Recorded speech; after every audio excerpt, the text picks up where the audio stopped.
April, when an episode of it was born to this world, called Arike.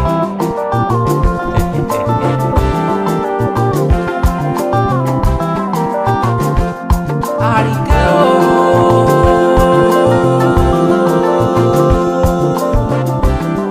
ọmọ lọ́jọ́ ìbí òní, ọjọ́ ìbí rẹ̀ ní olórí rẹ̀.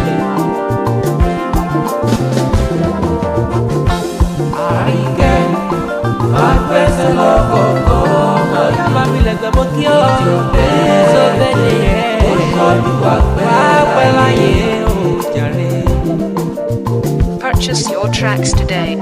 Arike ọmọ lọ́jọ́ ìbí, káàbọ̀ sínú ọdún tuntun rẹ̀.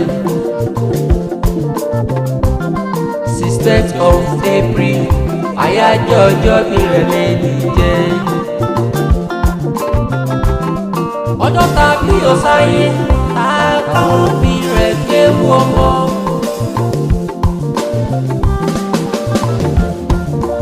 Today is that day, happy birthday to you.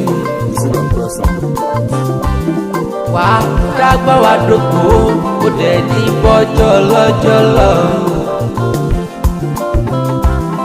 Àtẹ̀pẹ́ látẹ̀lẹ́sẹ̀ tẹ̀lé láyé, wà tẹ́lẹ̀ ìlàtẹ̀pẹ́ fún gbogbo wa dáadáa. Ọjọ́ bí rẹ̀ náà lè dìjẹ́ o, happy birthday to you.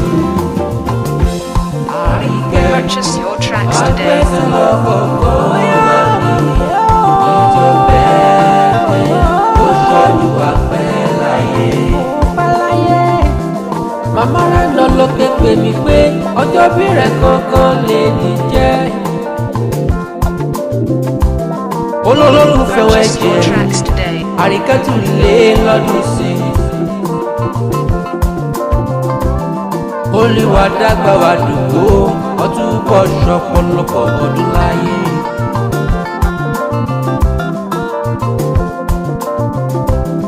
Ìgbọ́dún ọdún kan Arike, ọmọ nínú odò ẹ̀yìn.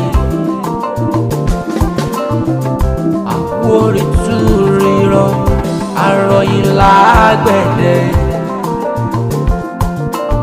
Purchase your Àṣé tracks ìṣàmọ̀ today. tó ti dájú, àṣé ìṣòmíràn dandan ni. Òye ọdún tó bọ̀ nínú owó ńlá ni, gbogbo tó bèèrè bá mi wá ṣe fún ọ dandan ni. Arike ọmọ ọlọ́jọ́ bí ṣògbọ́ o, ọdún tó kù yìí ọdún rẹ̀. Rè lọ́tún ire lọ sí i, àfilé rẹ̀ ṣe bùgbé. Arike ọmọ ọlọ́jọ́ bí happy birthday to you.